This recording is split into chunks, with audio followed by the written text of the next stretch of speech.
same route around.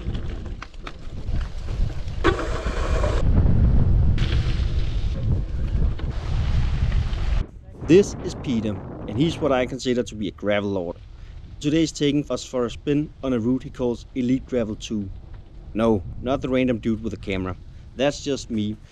Once a young and fearless mountain biker, now another mammal on a gravel bike. Anyways, Elite Gravel 2 is a 140k loop that goes close to Copenhagen and then far up north, through forests and fields and past beautiful lakes and scenery along the way. As I now live in Rudersdal, we are on our own for the first 33k before we meet up with Peter on a gas station on Roskildevej. Now, if you live north of Lyngby and work in Copenhagen, this part of the route is a dreamy commuter, and I cannot believe I've been going by the highway for so many years before I became aware of this last summer.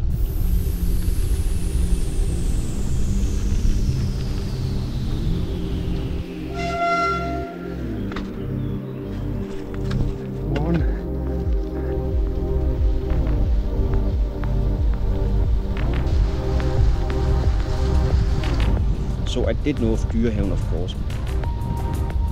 It's beautiful and it's cool with all the deers you get to see. Yeah, oh nice.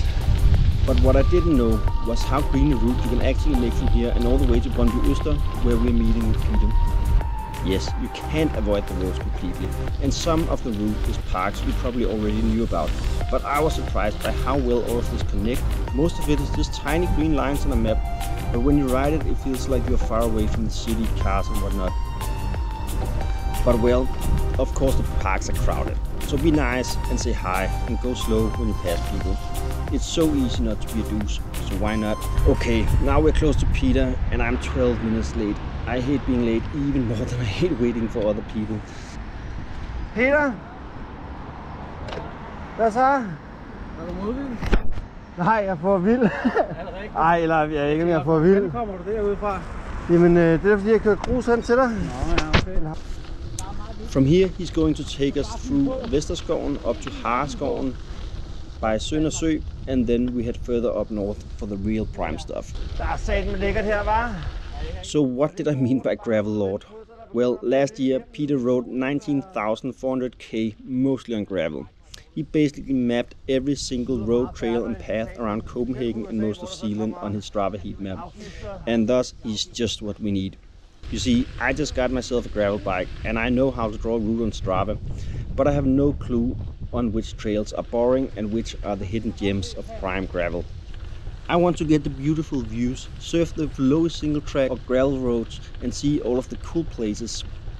As I have full-time work, have 2 kids younger than 3 years old and also wants to get out on my mountain bike, I'm never gonna find the real gems if no one shows me. So I'm really happy that Peter is up for showing me some of his favorite routes. Kan de flyde? If you want to see more of the best gravel routes around Copenhagen, give the video a like and comment, and that way I know that this kind of stuff has interest. Even better, subscribe, but be aware, you'll also be exposed to loose t-shirts and mountain bike jumps. So if that stuff hurt your eyes, remember to read the titles of the videos before you click them. Now, not only does Peter know where to go, he also knows a lot about what you can do with these bikes, how to set them up, what you need to eat and drink when you have a long day in the saddle, where to spend money up front to save in the long run, and so on. We're gonna take all of that stuff in a separate video. Peter also made a Facebook group for gravel riders on Zealand, and I highly recommend you check it out.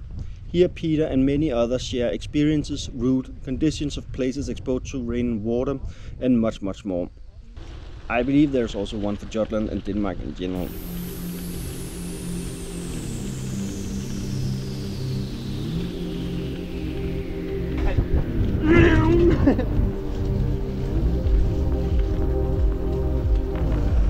Du kører først igennem.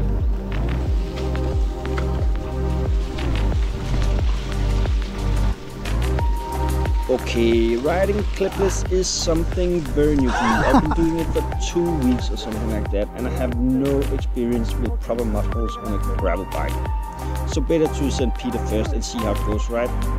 Seems like you can get through a lot of these bikes alone, but I have this picture in my mind of me falling over, panicking and not flipping out, and I just don't want that to happen.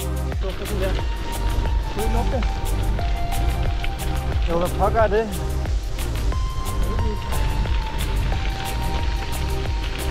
Hej. Hej, god tur. Jamen det er det. Hvor mange stier er der?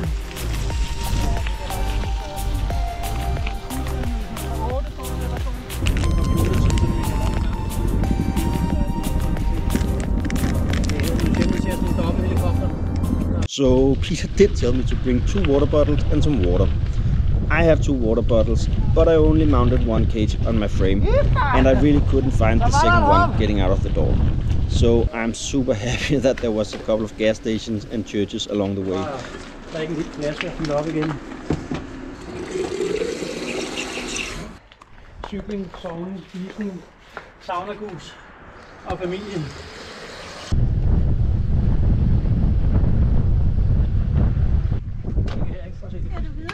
Det er symmetrisk det hele, kan du se det? Helt vildt på begge sider. Det er faktisk meget nice, hva'? Ja. Det hedder sikkert et eller andet fint. Det er Frederiksborg Slotshave. Nå, men jeg tænkte det der symmetriske. Nå. So now we are quite far up north. After we passed Søndersø, we went through Ravnsholm, then through Store Dyrehaven up to Gribskov. And all of the stuff up here is the reason Peter called the route as he did. Der er sgu da lækkert her. Heroppe er der helt sygt.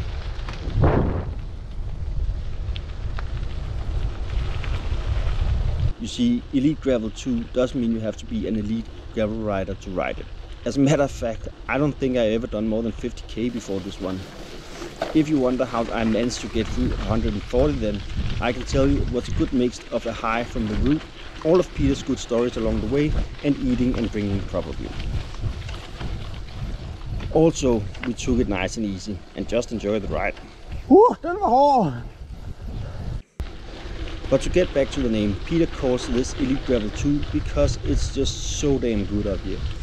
It's so beautiful, almost no people, even though we're out midday on a weekend, and it's dreamy weather after countless of cold and rainy days this April. Compared to Rude and Harskoven, which the route also goes through, it's so nice and quiet up here. It feels like you are on an adventure into the wild.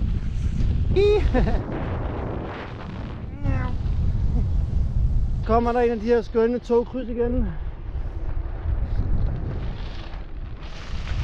Fri. I know it's not wild up here, and most of the time we're probably quite close to roads, but you don't see them for so long that it really feels like you are. Det er jo overmodet. Bare tag det stille og roligt.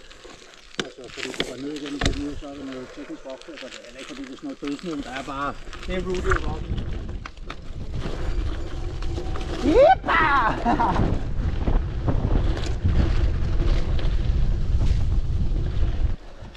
Jeg elsker, når der er de der stejle kanter.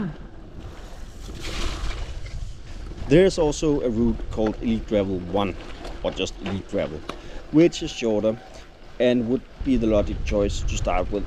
But we were so hungry for spring that we just have to go with the long one.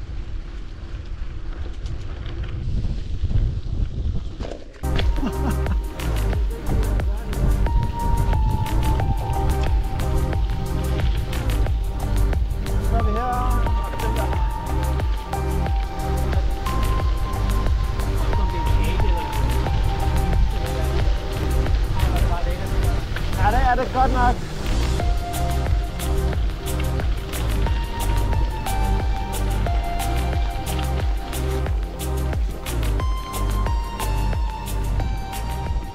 Jeg kan godt lide, det er en god kombination af grussti og single track og... Det er rigtig mannegravel.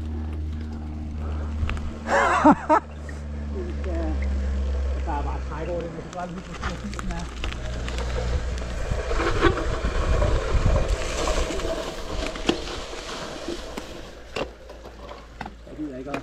Jeg gider heller ikke tage chancen. Regnvand. Det er ikke en naturlig å, det her. Det er regnvand, der løber. Den plejer ikke at være fyldt med vand.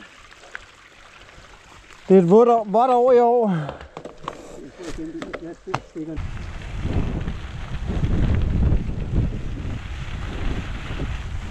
God oplevelse. Kæft, der er flot her.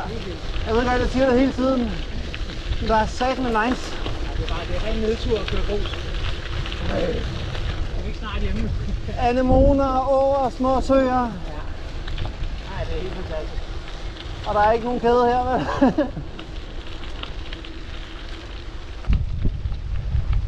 Du har i hvert fald ikke skræmt mig væk på den første tur. Det er godt at høre. Det er godt at høre.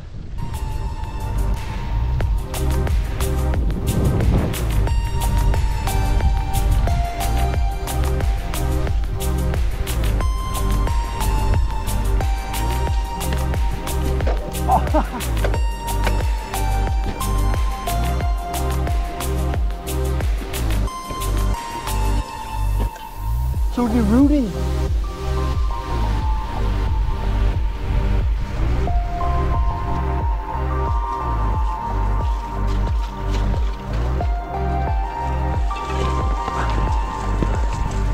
Den var tung, den der.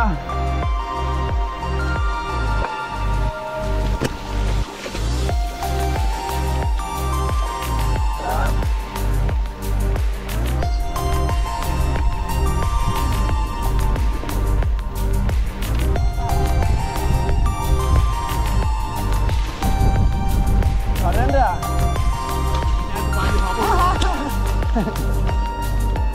Det her er meget svært. So I will make a video on all the stuff you need to know when you get into gravel, because I think there's a lot of good stuff to know that many intro videos skip. Maybe it's because the guy who makes them are very experienced and just take it for granted. But for me as a beginner, I think it's very important. One point I will squeeze in here is that you can always find water and toilet in a church. But again, show respect and don't ride with the dead best. Ja.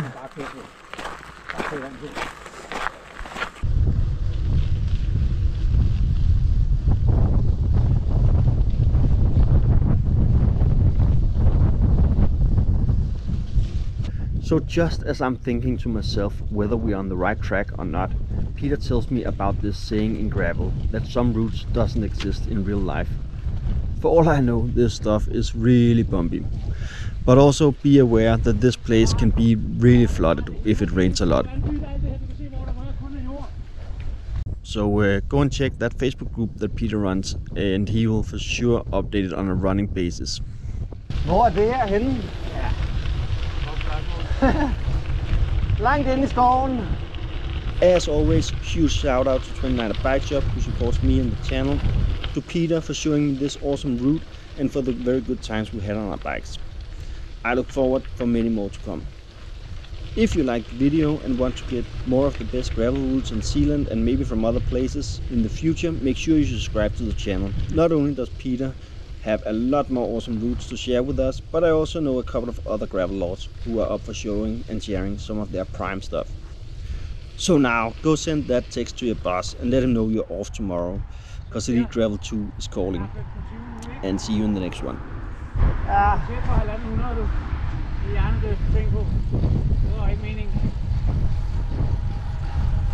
Men det har været en skide god tur. Det synes jeg også.